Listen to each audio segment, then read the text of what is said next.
नमस्कार, स्वागत आहे तुमचं तिखट पाहुणचार रेसिपीजमध्ये। आज आपण घरच्या घरी श्रीखंड कसं तयार करायचं ते बघणार आहोत। त्यामध्ये दही कसं लावायचं, दह्यापासून चक्का कसा बनवायचा आणि चक्का वापरून मार्केटसारखं मस्त मलाईदार परफेक्ट चवीचं त्याच टेक्स्चरचं थंडगार श्रीखंड कसं बनवायचं ते बघतोय। तर व्हिडिओ शेवटपर्यंत नक्की बघा। आवडल्यास लाईक आणि चॅनलवर नवीन असाल तर सबस्क्राईब नक्की करा। तर चला सुरुवात करूया। तर पहिल्यांदा आपल्याला दही लावायचंय। तर दही लावण्यासाठी इथे मी अर्धा लिटर दुधाची पिशवी घेतली। तर तुम्ही कुठल्याही ब्रँडची किंवा घरगुती गाईचं किंवा म्हशीचं दूध वापरू शकता। तर मी इथे गाईचं दूध घेतलं। ते पातेल्यामध्ये काढून ते आपल्याला सुरुवातीला तापवून घ्यायचं आहे। तर पातेल्यामध्ये दूध काढत असताना त्यात थोडंसं 2 चमचे तरी पाणी घालायचं। नंतर दूध पातेल्यात ओतून ते मध्यम आचेवर तापत ठेवायचं।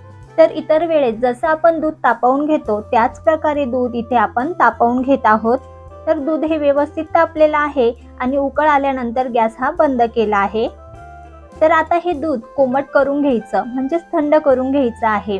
थंड म्हणजे पूर्णपणे थंड करायचं नाही, दुधात बोट टाकताच ते बोटाला सहन होईल इतपत आपल्याला ते कोमट करून घ्यायचं आहे। त्यानंतर आपल्याला लागेल दही। तर इथे मी फ्रेश असं दही घेतलेलं आहे। तर विरजणासाठी आपण दह्याचा वापर करत आहोत, त्यासाठी फ्रेशच दही घ्यायचं। तर बघा इथे मी दुकानातूनच फ्रेश असं दही वापरलेलं आहे आणि दही सुद्धा आपल्याला 2 चमचेच लागणार आहे। तर काय करायचं, ज्या भांड्यामध्ये किंवा ज्या पातेल्यामध्ये आपल्याला दही सेट करायचं आहे त्यामध्ये 1 चमचा दही घालून असं दाखवल्याप्रमाणे संपूर्ण भांड्याला दही हे पसरवून घ्यायचं। त्यानंतर साधारणपणे 10 ते 15 मिनिटात दूध सुद्धा कोमट झाले। तर दुधात असा बोट घातला तर ते सहज बोटाला सहन होतं असं हलकसं गरम दूध करून घ्यायचं। त्यानंतर ज्या भांड्याला आपण विरजण म्हणजे दही लावून घेतलेलं होतं त्यामध्ये हे संपूर्ण दूध टाकायचं आणि आता वरतून आणखी 1 चमचा दही वाटीत घेऊन ते चमच्याने दाखवल्याप्रमाणे दूध न ढवळता असं वरतून 4 ते 5 ठिकाणी सोडायचं। त्यानंतर यावर झाकण ठेवून 7 ते 8 तासासाठी किंवा माझ्यासारखं तुम्ही रात्री दही लावत असाल तर रात्रभर ठेवलं तरी चालतं। आणि आता उन्हाळा असल्यामुळे 7 ते 8 तासामध्ये दही हे चांगलं सेट होतं। यावर तुम्हाला कपडा वगैरे किंवा गुंडाळून ठेवायची अजिबात गरज नाही, यावर फक्त झाकण ठेवा। सकाळी तुम्ही बघू शकाल अगदी व्यवस्थित आणि छान असं दही सेट झालेलं असतं।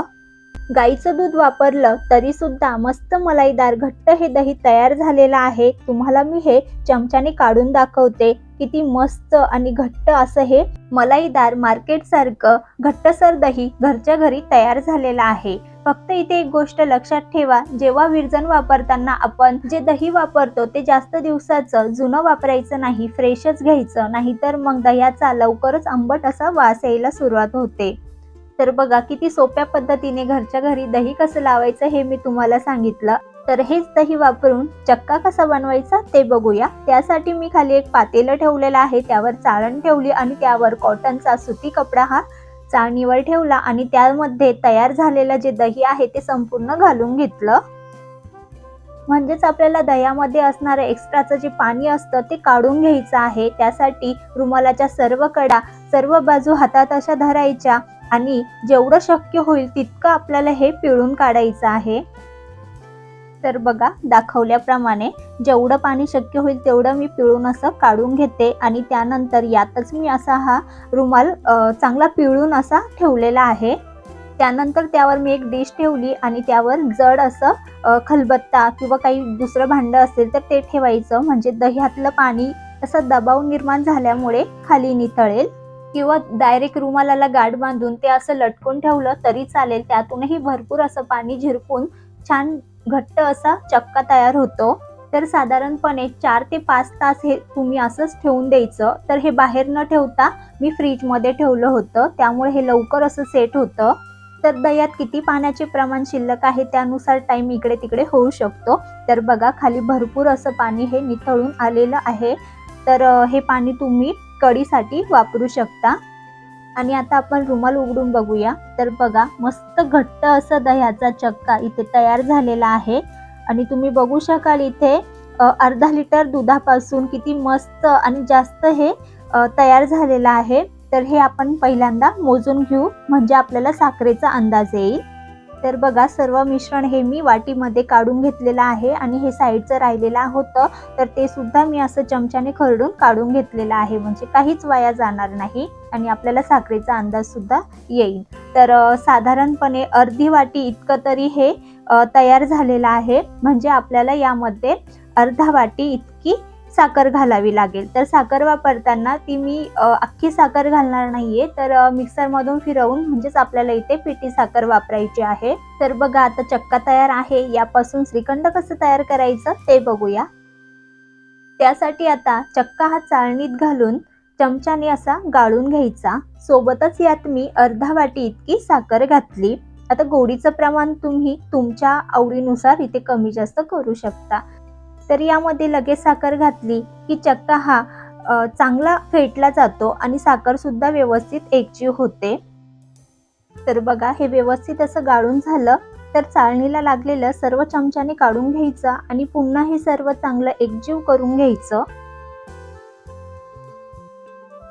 तर टेक्स्चर बघा, मस्त क्रीमी झालेलं आहे आणि परफेक्ट असं दिसत आहे. तर हे प्लेन श्रीखंड तयार आहे, जे की तुम्ही थंड करून असंही खाऊ शकता.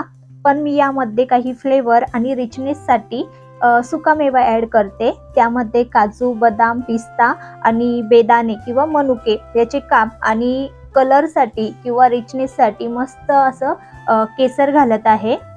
आणि सर्वात शेवटी फ्लेवरसाठी पाव चमचा इतकी वेलची पावडर किंवा तुम्ही जायफळ पावडर किंवा वेलची आणि जायफळची पावडर सुद्धा मिक्स घालू शकता. आता हे सर्व घातलेले जिन्नस छान मिक्स करून घेऊ आणि सेट करण्यासाठी थोडा वेळ, म्हणजे थंड होण्यासाठी, सेट तर हे झालेलंच आहे पण थंड होण्यासाठी फ्रीजमध्ये ठेवून देऊ. तर तुम्ही हे साधारणपणे 15 ते 20 मिनिटं तरी ठेवू शकता. तर हे श्रीखंड मी गुढीपाडवा स्पेशल तयार केलेलं होतं. तर माझं संपूर्ण स्वयंपाक होईपर्यंत, म्हणजेच मी हे अर्धा तासासाठी तरी सेट होण्यासाठी ठेवलेलं होतं. तर तुम्ही बघू शकाल इथे मस्त आपलं 1 ते पाऊण वाटी इतकं हे श्रीखंड तयार झालेलं आहे, जे की मी एका बाउलमध्ये काढून मस्त असं सर्व केलेलं आहे.